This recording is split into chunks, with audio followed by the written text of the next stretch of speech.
Hello, Iron Mountains. Garrett here with Regent Corner.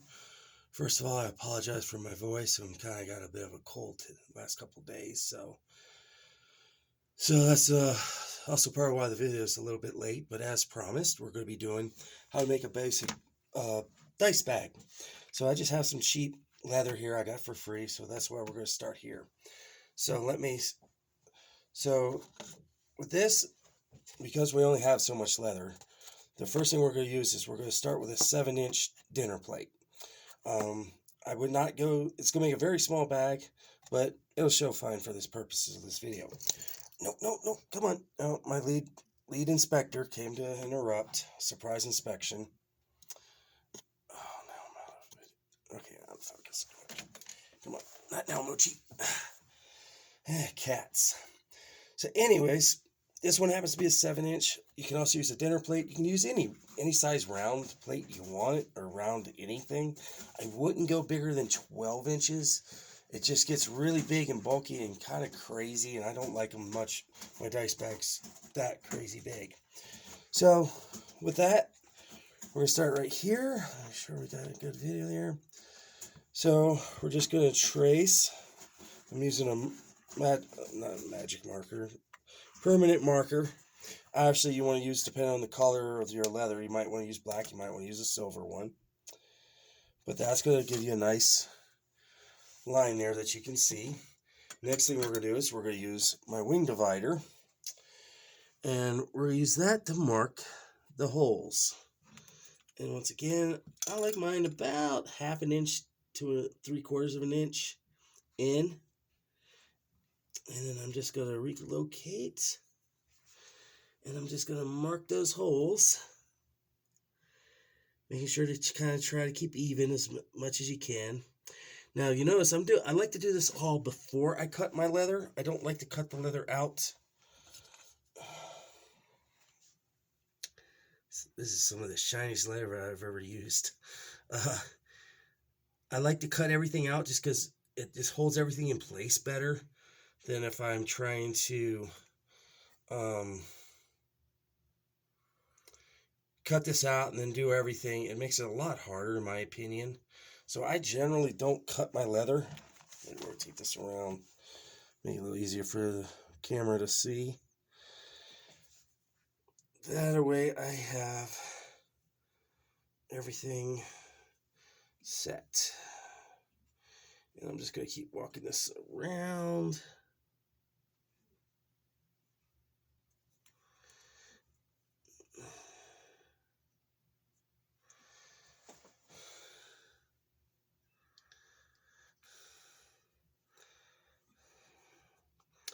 And then how far you space the holes is really dependent on the size of the leather and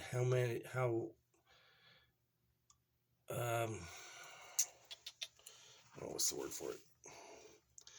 How spaced out you want it and all that. But typically I wouldn't go less than an inch. I think this was about 1.5 inches, 2 inches is what I have these spaced out as. So next we're going to punch our holes. So this, we got options. Like I said before, you can use a standard hole punch, easy peasy. We have that. We can use our multi-hole punch, or in this case, I like my dedicated hole punch. Now we're going to be using a number 6 3/16 inch hole punch for this because we're going to be using black paracord, 550 cord there. So I always like to test and make sure that it's going to fit through, because you don't want your hole too small that you can't get your string through. That makes it really annoying. Now, one of the things is, you don't have to be nice to these punches. I mean, you treat them well, but we're going to smack hard enough that we're going to cut through the leather. Oop, didn't hit quite hard enough on that one.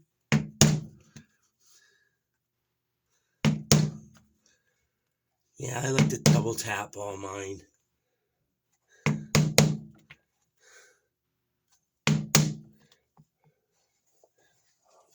This leather is shiny. Oop, that one didn't go through. But this is why I like to do this way, so it holds everything down. And probably here soon we're going to start getting, I got probably one more video of basic stuff, and then we're going to start making projects. Some is going to be quality of life tools, like making your own weight bags and a stropper stick. Easy stuff like that to add to your shop, your initial supply of tools. Alright, so there we go. As you see, we have a circle with holes. Yay! Next part. Good pair of heavy scissors. Do not use fabric scissors.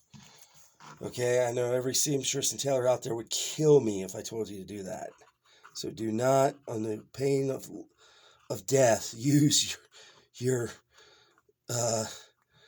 fabric scissors on leather. Okay, so you can buy any good heavy duty pair of scissors, and we're just going to cut that line out. Come on. You know what? I'm getting a little impatient here. I'm going to just kind of go a little faster than I normally would. Oh, come on.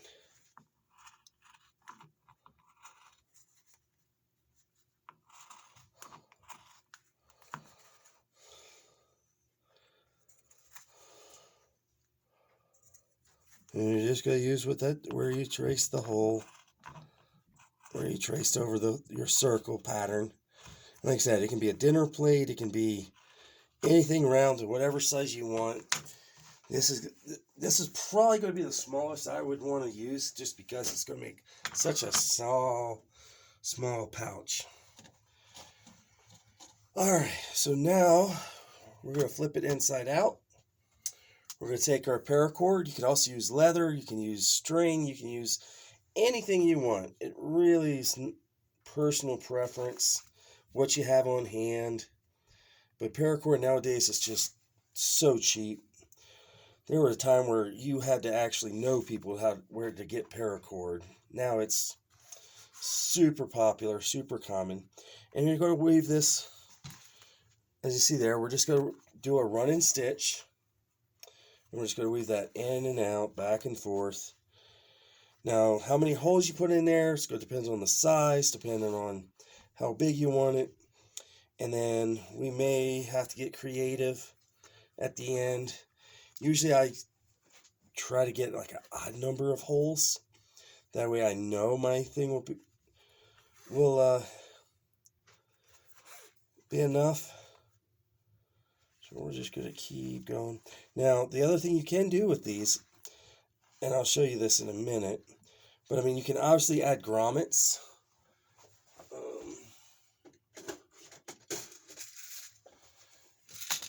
So if we wanted to really take this up a notch and really add some rigidity and strength, we could put grommets in there like that.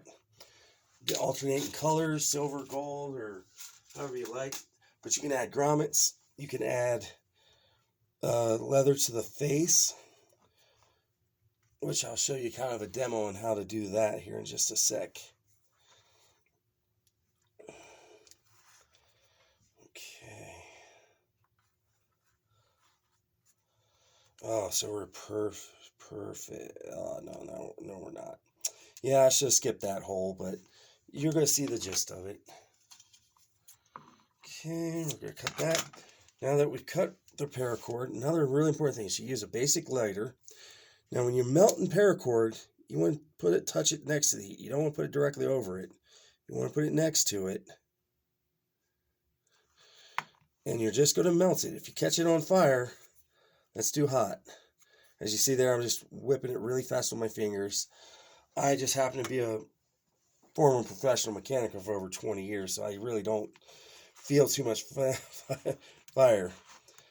And as you see right there, all we're going to do is string that up. And this is why a bigger one's nicer. You're going to have a really nice little pouch. Now, how we're going to end this off So let me open this back up. So let's say we want to take this up a notch. So what I would do, let me get a piece of leather. I have leather here somewhere.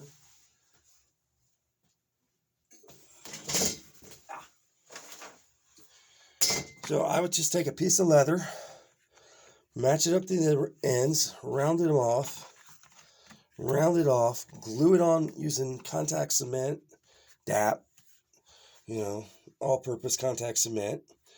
Chisel my line down, stitch it all up, and then this is oil tan leather, so we can't carve it.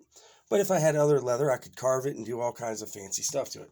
So really, once you get the basics, sky's the limit.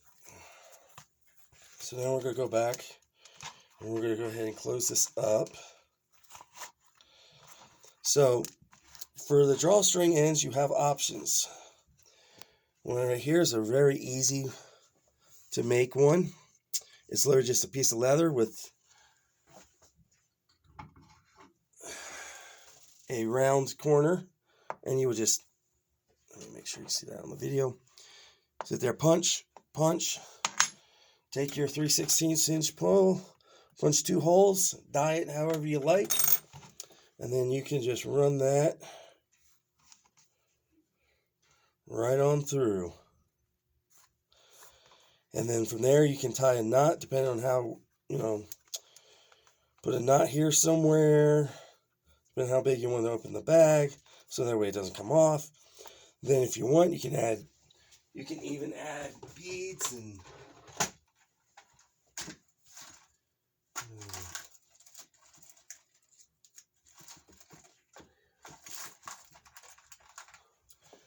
so if I wanted to add a bead to that, see, I could add beads, and then I could tie that, tie a knot.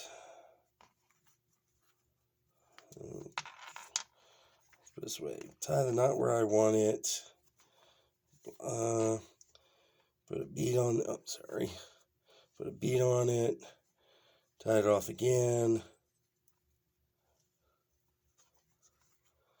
And you would have, see it? And just like that, you can dress it up really easy, really quickly, just by adding beads or any other thing. Then you can even, I haven't been able to find them lately, but I've made antler horn ends. I've also, if you're lucky enough, you can find you some artificial. I found these, I think, in the sewing section a long time ago at, So if you can find these, that's even, let me undo the knot. You can fancy it up with that. You can use like a horn tip button if you're really wanting to get fancy with it. And I bet, So it's all, the sky's the limit. Your imagination is whatever you can have creativity-wise. And voila, same thing. You just tie your knots on the end, and you have this really pretty bone button there. And that, so really all the tools you need is some 550 ripcord. Now, the type of leather, definitely you want it to be garment grade. You do not want to use vegetable tan for the main body because it has to be flexible. It has to be able to close. So you're going to want to use 2 to 3 ounce, kind of like I'm on the heavy side of garment grade leather.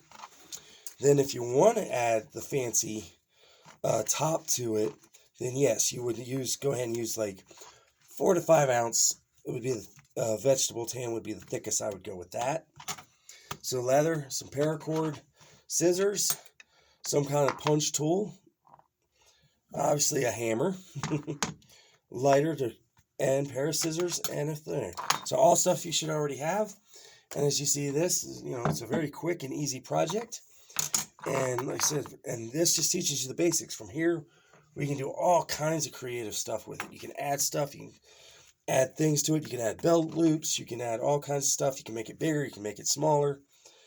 But like I said, a 7-inch circle makes you a pretty small dice pouch. This is about the smallest I would want to go on a pouch. So with that is this project video. And then next week's, or I should say this week's, if I get around to it. I know I've been late last couple weeks. I apologize about that. We're going to cover how to dye leather. And then once we get done with dyeing leather, I think we're going to go ahead and run probably a few. I think I'll go ahead and do another project video. So depending on what I have some ideas for projects. I'm going to show you guys how to make sword frog hangers and old school sword hangers, and as well as your Viking horn holders and all this stuff, and a lot of other things out of completely scrap leather, aka go buy a belt from thrift stores or find an old belt out of your closet. So we're going to be doing this. We're going old school corner with that. So thank you for your time. Until next time, stay crafty.